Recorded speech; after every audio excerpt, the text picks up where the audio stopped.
Friends, मैं Amrendra Kumar. Welcome to Edu Point. मैं उम्मीद करता हूँ कि आप लोग बहुत अच्छे होंगे। चलिए, आज हमारा जो क्लास है मूल या मौलिक अधिकार पार्ट 2।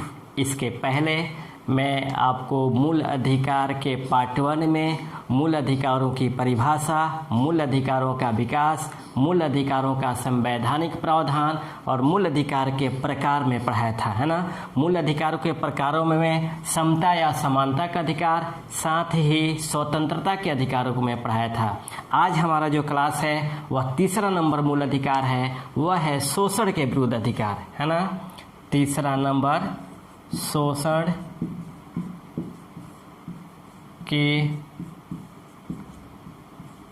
विरुद्ध अधिकार, है ना।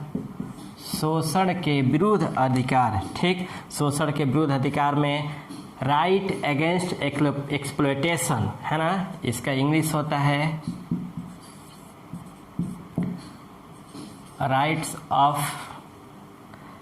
Right against exploitation, right against exploitation.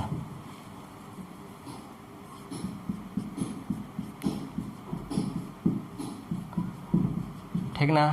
शोषण के विरुद्ध अधिकार, राइट अगेंस्ट एक्सप्लॉयटेशन, जिसका वर्णन किया गया है अनुच्छेद 23 से 24 में, अनुच्छेद 23 से 24 में, यानी इसमें टोटल अनुच्छेदों की संख्या है वह 2 है ना। इसके पहले समता या समानता का अधिकार और स्वतंत्रता के अधिकारों के अनुच्छेदों के एक बार रिकॉल कर लेते हैं शॉर्ट फॉर्म में कि क्या है। 14 में समता या समानता का अधिकार का वर्णन किया गया है।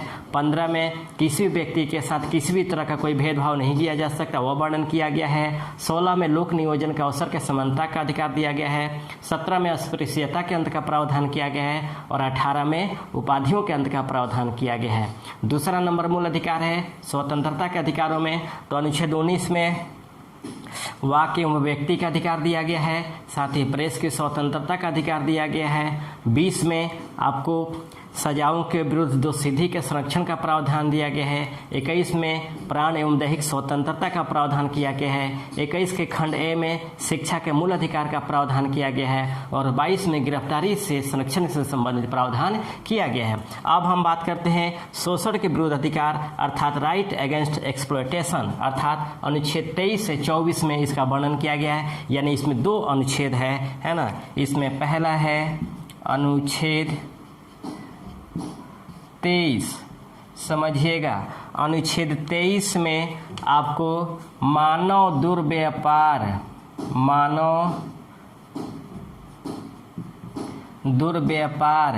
एवं बलात्श्रम पर रोक का प्रावधान किया गया है ना। बलात्श्रम पर रोक का प्रावधान किया गया है। मानव दुर्व्यापार मतलब मानव का खरीद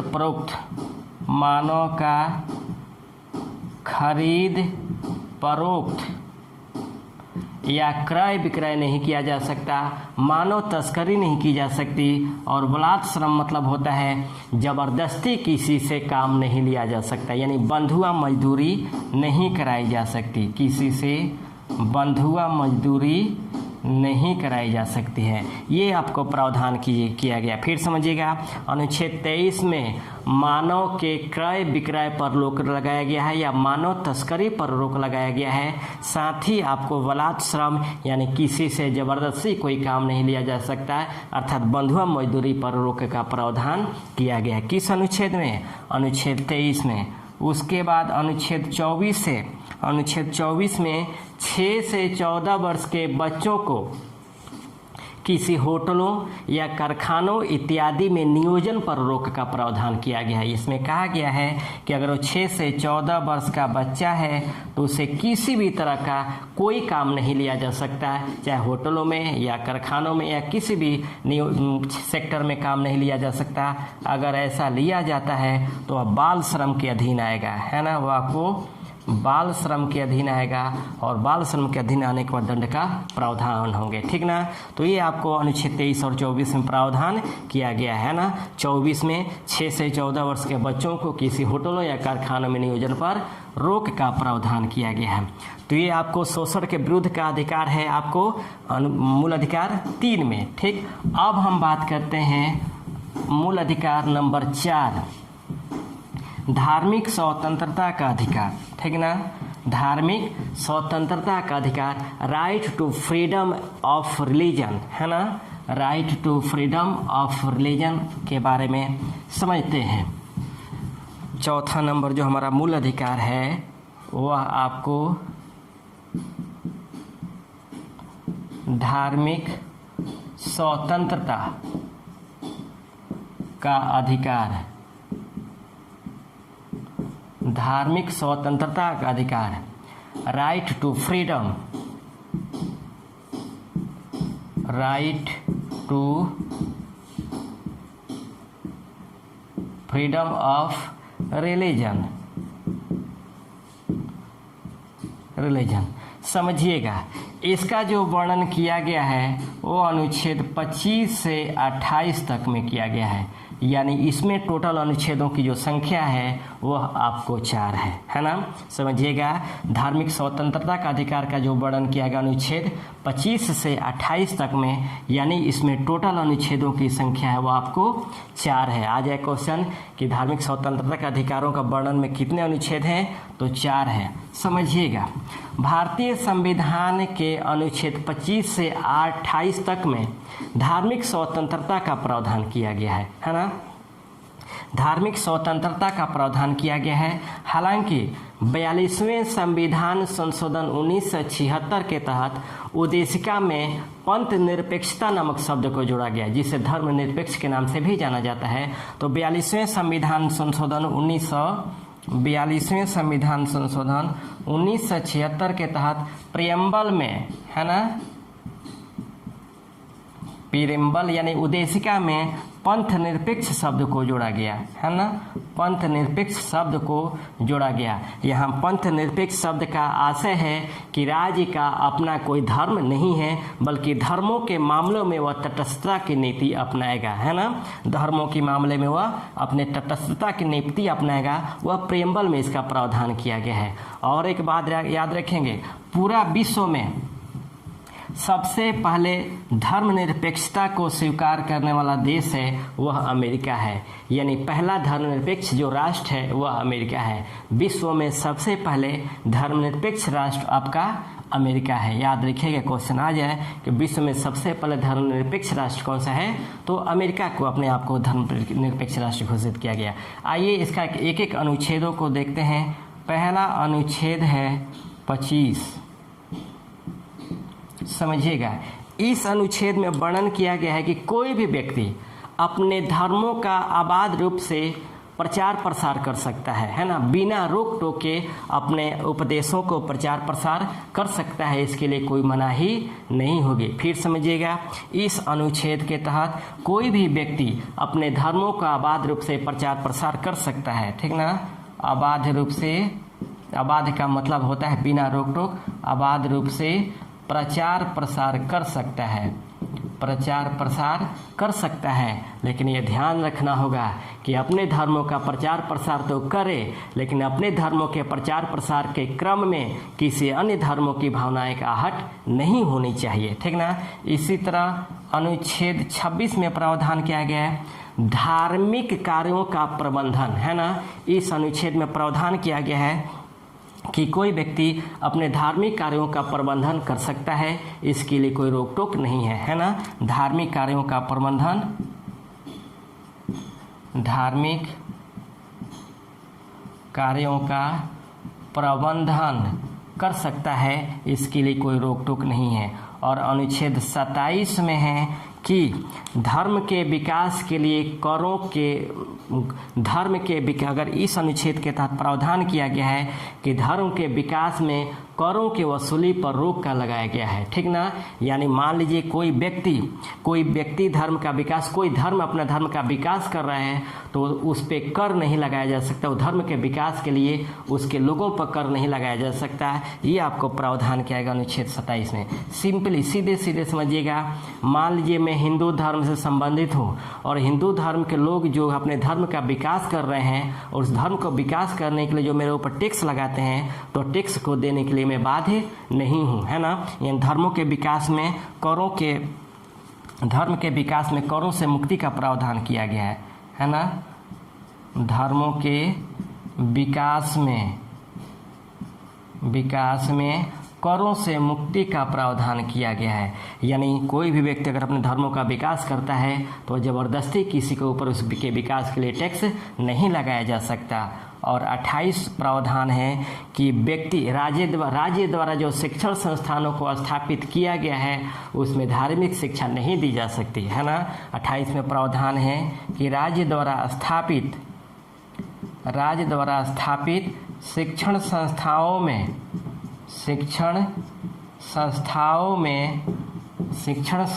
में धार्मिक शिक्षा नहीं दी जा सकती, है ना। धार्मिक शिक्षा नहीं दी जा सकती क्योंकि ऑलरेडी राज्य एक धर्मनिरपेक्ष है, जिनका अपना कोई धर्म नहीं है। इसलिए इनके द्वारा यानी राज्य द्वारा जो वित्त पोषित शिक्षण संस्थान है उसमें धार्मिक शिक्षा की मनाही की गई है, यानी उसमें धर्म की शिक्षा प्रदान नहीं की जा सकती। तो ये आपको धार्मिक स्वतंत्रता के अधिकारों में है। फिर समझिएगा अनुच्छेद 25, पहले समझ लीजिएगा। 42वें संविधान संशोधन 1976 के तहत उद्देशिका में पंथनिरपेक्ष को जोड़ा गया है, जिसमें प्रावधान किया गया है कि राज्य का कोई अपना धर्म नहीं है। साथ ही विश्व में सबसे पहले धर्मनिरपेक्ष राष्ट्र, विश्व का पहला जो धर्मनिरपेक्ष राष्ट्र है वह अमेरिका है। भारतीय संविधान में 25 से 28 तक में धार्मिक स्वतंत्रता का प्रावधान किया गया है। अनुच्छेद 25 में है कि कोई भी व्यक्ति अपने धर्मों का अबाध रूप से प्रचार प्रसार कर सकता है बिना रोक टोक के, ठीक ना। 26 में है कि धार्मिक कार्यों का प्रबंधन कर सकता है, और जो व्यक्ति जिस धर्म से संबंधित है वो अपने धर्मों का प्रबंधन कर सकता है, देखरेख कर सकता है। 27 में है धर्मों के विकास में करों से मुक्ति, यानी धर्म के विकास में के लिए उसमें टैक्स नहीं लगाया जा सकता किसी व्यक्ति पर जबरदस्ती। और 28 में है राज्य द्वारा जो वित्त पोषित शिक्षण संस्थान है, एजुकेशनल इंस्टीट्यूशन है, उसमें आपको धार्मिक शिक्षा नहीं दी जा सकती। वो आपको प्रावधान किया गया धार्मिक स्वतंत्रता के अधिकारों में। कंप्लीट। अब हम बात करते हैं 5वां नंबर, संस्कृति एवं शिक्षा संबंधी अधिकार। संस्कृति एवं 5 नंबर, संस्कृति एवं शिक्षा संबंधी अधिकार। समझिएगा, cultural and educational right, cultural and educational right, है ना। इसका जो वर्णन किया गया है अनुच्छेद 29 से 30 में, और इसमें टोटल अनुच्छेदों की संख्या कितनी है? 2 है ना। इसमें टोटल अनुच्छेदों की संख्या 2 है। समझिएगा, भारत में सांस्कृतिक विरासत को स्थापित करने के लिए भारतीय संविधान में 5वें मूल अधिकार के रूप में संस्कृति एवं शिक्षा संबंधी अधिकारों का समावेश किया गया है। इसमें अनुच्छेद 29 में वर्णन है कि अल्पसंख्यक वर्गों के हितों के संरक्षण का प्रावधान किया गया है। अनुच्छेद 29 में अल्पसंख्यक वर्गों के हितों के हितों के संरक्षण का प्रावधान किया गया है। समझ लीजिएगा, फिर मैं बताया था अल्पसंख्यक की परिभाषा कि किसी देश की कुल जनसंख्या का 1/3 जो जनसंख्या जिस धर्म की होती है वह आपको अल्पसंख्यक समुदाय कहलाता है। भारत में जो अल्पसंख्यक समुदायों में हैं वो आपको मुस्लिम, सिख, ईसाई, जैन, बौद्ध, पारसी, सिख, ये सभी आपको अल्पसंख्यक वर्ग में हैं। और उन्हीं अल्पसंख्यक वर्गों के हितों के संरक्षण का जो प्रावधान किया गया वह अनुच्छेद 29 में किया गया है। ठीक ना, 29 में किया गया है। ठीक, उसके बाद हम बात करते हैं अनुच्छेद 30। अनुच्छेद 30 में है कि जितने भी अल्पसंख्यक समुदाय के लोग हैं वह अपने रुचि के अनुसार शिक्षण संस्थानों को स्थापित कर सकते हैं, है ना।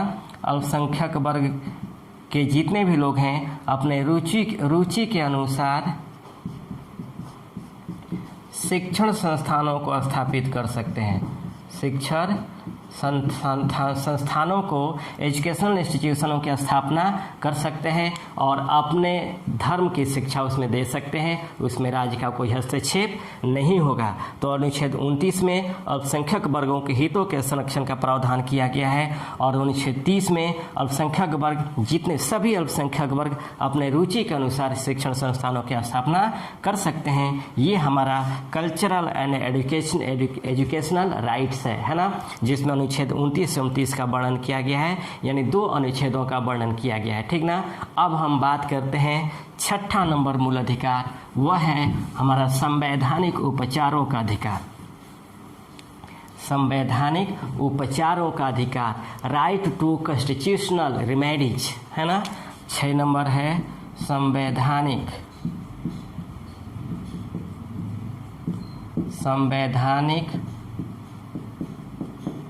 उपचारों का अधिकार, the right of constitutional remedy, the right of constitutional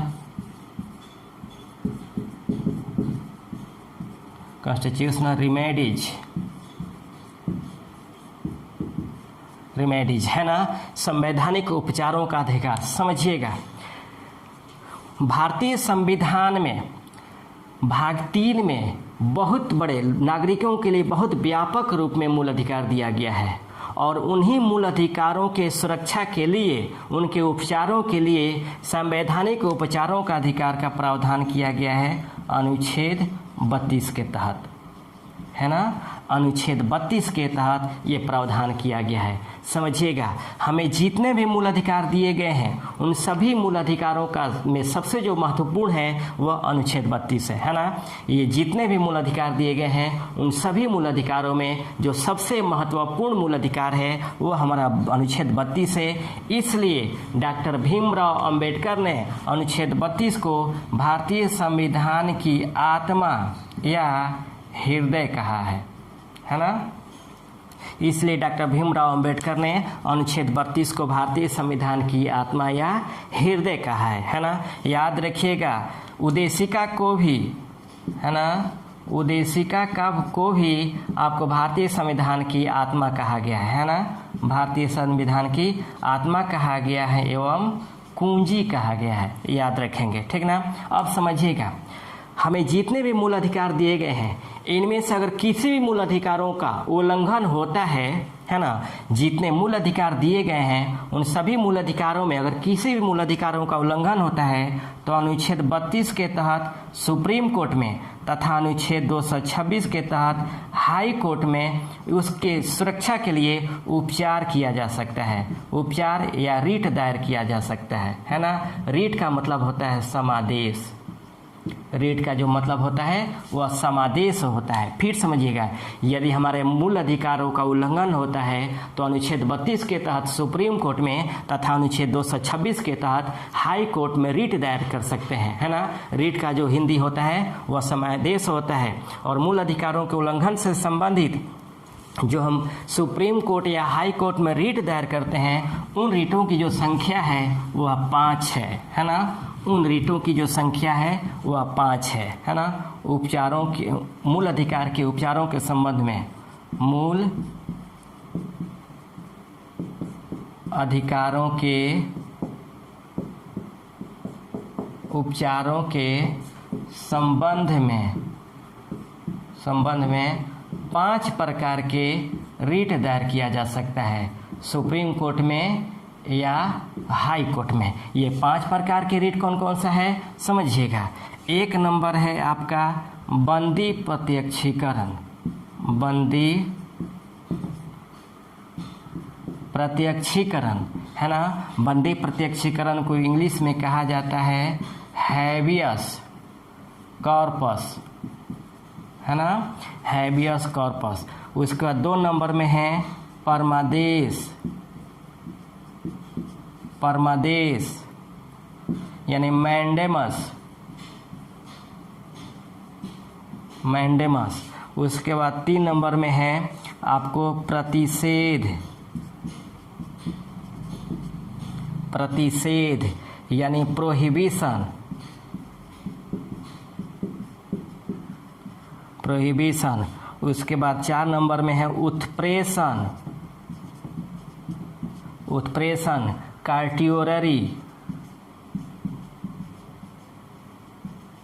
कार्टियोररी। और 5 नंबर में है अधिकार परीक्षा।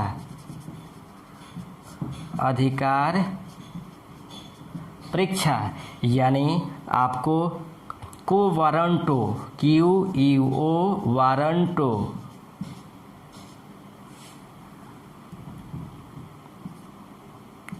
वारंटो है ना। ये 5 प्रकार के रीट सुप्रीम कोर्ट या हाई कोर्ट में दायर किया जाता है क्रमशः 32 और 226 के तहत। अब समझिएगा बंदी प्रत्यक्षीकरण। समझिएगा बंदी प्रत्यक्षीकरण का 2 प्रकार का अर्थ होता है। पहला होता है व्यक्तिगत स्वतंत्रता से। व्यक्तिगत स्वतंत्रता से। और दूसरा अर्थ होता है सशरीर उपस्थित करो। सशरीर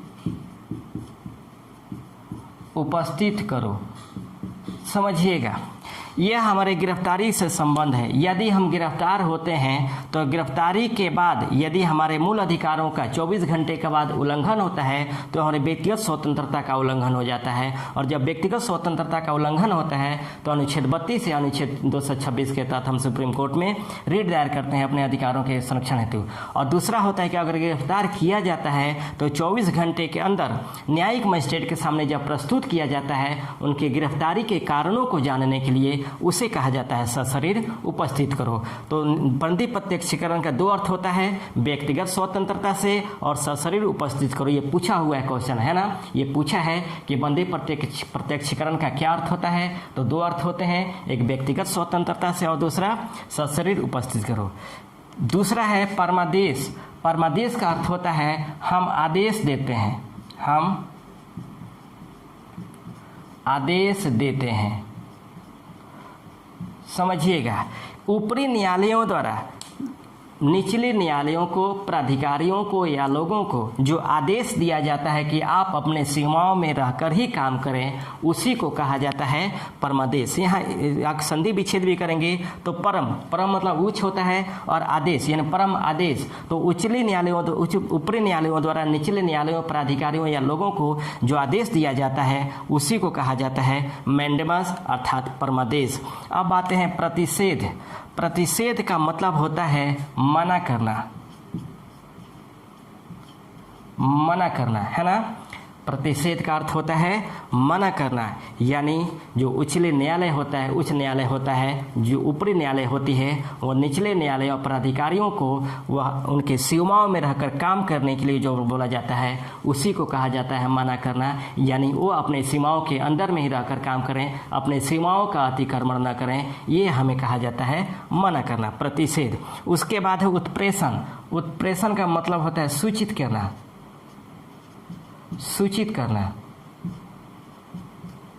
सूचित करना ये आपको ऊपरी न्यायालय द्वारा निचले न्यायालयों के आदेशों को जब ऊपर मंगाया जाता है, उन्हें आगे के न्यायालयों में अग्रसित किया जाता है, उसी को कहा जाता है सूचित करना। मान लीजिए ऐसा कोई केस जो जिला न्यायालय या अधीनस्थ न्यायालयों के अधीन नहीं है, तब ऊपरी न्यायालयों द्वारा वो अपने पास मंगाया जाता है, उसी को कहा जाता है सूचित करना या कार्टियोरेरी इसे कहा जाता है। याद रखिएगा अनुच्छेद 32 और अनुच्छेद 226 के तहत ये जो दोनों रीट होते हैं ये आप लोग निचले न्यायालय के लिए होते हैं, निचले न्यायालयों के लिए ये दोनों होते हैं। उसके बाद हम बात करते हैं अधिकार परीक्षा। अधिकार परीक्षा का अर्थ होता है किस अधिकार से, किस अधिकार से, है ना, समझिएगा। मान लीजिए अगर आपको सरकारी नियोजन लेटर मिल गया और नियोजन लेटर मिलने के बाद आप जहाँ जाते हैं ज्वाइनिंग करने के लिए, वहाँ मालूम चलता है कि पहले से ही कोई व्यक्ति वहाँ पे आपके पद पे नियोजित है, तब आपके मूल अधिकारों का उल्लंघन होता है। और जब आपके मूल अधिकारों का उल्लंघन होता है तब सुप्रीम कोर्ट या हाई कोर्ट में जब केस करते हैं तब संबंधित न्यायालय उस व्यक्ति या संस्था से पूछता है कि आप किस अधिकार से इस पोस्ट पे बने हुए हैं, इसका स्पष्टीकरण कीजिए। तो वही हमारा होता है किस अधिकार से या किस हैसियत से। तो ये हमारा आपको प्रमुख रीट हो गया। चलिए फिर एक बार इसका रिवीजन करते हैं, है ना। मैंने 2 अधिकार पहले ही पढ़ा दिया था। इस अधिकारों में तीसरे अधिकार में बताया था शोषण के विरुद्ध अधिकार। शोषण के विरुद्ध अधिकार में 23 था आपको मानव दुर्व्यापार एवं मानव दुर्व्यापार बलात् श्रम परोक यानी मानव की तस्करी और ज़बरदस्ती काम नहीं लिया जा सकता। 24 में है कि 6 से 14 वर्ष के बच्चों को किसी होटलों या कारखानों में काम नहीं लिया जा सकता है, यानी बाल श्रम पे रोक का प्रावधान किया गया है। तीसरा अधिकार था, चौथा अधिकार था संवैधानिक उपचार धार्मिक स्वतंत्रता का अधिकार, अनुच्छेद 25 से 28। अनुच्छेद 25 में है आपको कोई भी व्यक्ति अपने धर्मों का अबाध रूप से प्रचार प्रसार कर सकता है। 26 में धार्मिक कार्यों का प्रबंधन कर सकता है। 27 में है धार्मिक विकास के लिए करों से मुक्ति का प्रावधान किया गया है। और 28 में है कि राज्य द्वारा पोषित किसी एजुकेशनल इंस्टीट्यूशन में धार्मिक शिक्षा नहीं दी जा सकती, है ना। उसके बाद 5वां अधिकार है संस्कृति एवं शिक्षा संबंधी अधिकार, जिसमें अनुच्छेद 29 में प्रावधान है कि अल्पसंख्यक वर्गों के हितों के संरक्षण का प्रावधान किया गया है। और 30 में सभी अल्पसंख्यक वर्ग के व्यक्ति अपने इच्छा के अनुसार, रुचि के अनुसार शिक्षण संस्थानों का स्थापित कर सकते हैं। और अनुच्छेद 6वां मूल अधिकार है संवैधानिक उपचारों का अधिकार, या दिए गए सभी मूल अधिकारों में सबसे महत्वपूर्ण मूल अधिकार है क्योंकि इसमें मूल अधिकारों के संरक्षण से संबंधित प्रावधान किया गया है। इसलिए इसके महत्ता को देखकर डॉक्टर भीमराव अम्बेडकर ने इसे भारतीय संविधान की आत्मा या हृदय कहा है। यदि हमारे मूल अधिकारों का उल्लंघन होता है तो अनुच्छेद 32 के तहत सुप्रीम कोर्ट में तथा अनुच्छेद 226 के तहत हाई कोर्ट में रीट दायर कर सकते हैं। जो रीटों की संख्या होती है वो 5 होती है। पहला बंदी प्रत्यक्षीकरण यानी हैबियस कार्पस, दूसरा परमादेश यानी मैंडेमस, तीसरा प्रतिषेध प्रोहिबिशन, उत्प्रेषण, कार्ट्योरेरी और अधिकार परीक्षा को वारंटो। ये हमारा है ना। बंदी प्रत्यक्षीकरण का अर्थ होता है व्यक्तिगत स्वतंत्रता से और शरीर सशरीर उपस्थित करो। परमादेश का अर्थ होता है हम आदेश देते हैं। प्रतिषेध का अर्थ होता है मना करना। उत्प्रेषण का अर्थ होता है सूचित करना। और अधिकार परीक्षा का अर्थ होता है किस अधिकार से या किस हैसियत से, है ना। ये हमारा संपूर्ण मूल अधिकार था। ठीक, मैं उम्मीद करता हूँ कि ये भी क्लास आपको पसंद आएगा। और मैं फिर आप लोग को बार बार कहता हूँ कि जितना मैं पढ़ा दूँ, ये पढ़ने के बाद आप लोग अपने हैंड राइटिंग में लिखिए और लिखने के बाद इससे संबंधित जितने भी क्वेश्चन बनते हैं उस क्वेश्चनों को लगाने का प्रयास कीजिए, ठीक ना। देखिएगा जब क्वेश्चन को लगाइएगा तो नो डाउट आपका मूल अधिकार पूरा कंप्लीट हो जाएगा। और मैं फिर बता रहा हूँ कि जितना सिंपली आसानी तरीके से जितना मैंने आपको मूल अधिकारों को समझा दिया, इतना आसानी तरीकों से आपको कहीं मूल अधिकार का पूरा विश्लेषण, पूरा व्याख्या नहीं मिल पाएगा, ठीक ना। तो आप जितने भी इससे संबंधित क्वेश्चन है उसे लगाने का प्रयास करें और जो नहीं समझ में आता है वह फिर हमें बताने का प्रयास करें। पुनः हम उस क्वेश्चन को सॉल्व कर देंगे। व्हाट्सएप ग्रुप दिया गया है, जो क्वेश्चन नहीं समझ में आता है उसको क्लिक करके आप भेज दीजिए, हम उसको क्लियर कर देंगे, ठीक ना। साथ ही और एक मैं बात बता दूं, जिस तरह ये कोविड-19 प्रक्रिया जिस तरह से व्यापक रूप ले रही है, उम्मीद नहीं है कि इस साल तक कोचिंग खुलेगा। तो मैं फिर आप लोगों को कह रहा हूँ कि आप लोग ईमानदारी से रूम पर ही पढ़ाई कीजिए, ठीक ना। कहीं जाने की ज़रूरत नहीं है ना। और आप लोग ईमानदारी से पढ़ाई कीजिए। कोचिंग ऑफलाइन का मार्केट अभी बंद है और बंद रहेगा और सामने एग्ज़ाम आपके सर पे रहेंगे। जैसे ही आपको ये परिस्थितियाँ अनुकूल होगी तुरंत आयोग एग्ज़ाम लेना शुरू कर देगा। ये नहीं देखेगा कि आप पढ़ रहे हैं या नहीं पढ़ रहे हैं, इसलिए आप पढ़ना स्टार्ट करें, है ना। आप लोग ईमानदारी से घर पे ही रह करके पढ़ने का प्रयास करें, ठीक ना। कहीं आने जाने का प्रयास न करें, स्थिति सही नहीं है। तो रहने देते इतना ही, फिर हम नेक्स्ट क्लास से लेकर हाजिर होंगे। तब तक के लिए बेस्ट ऑफ लक, जय हिंद।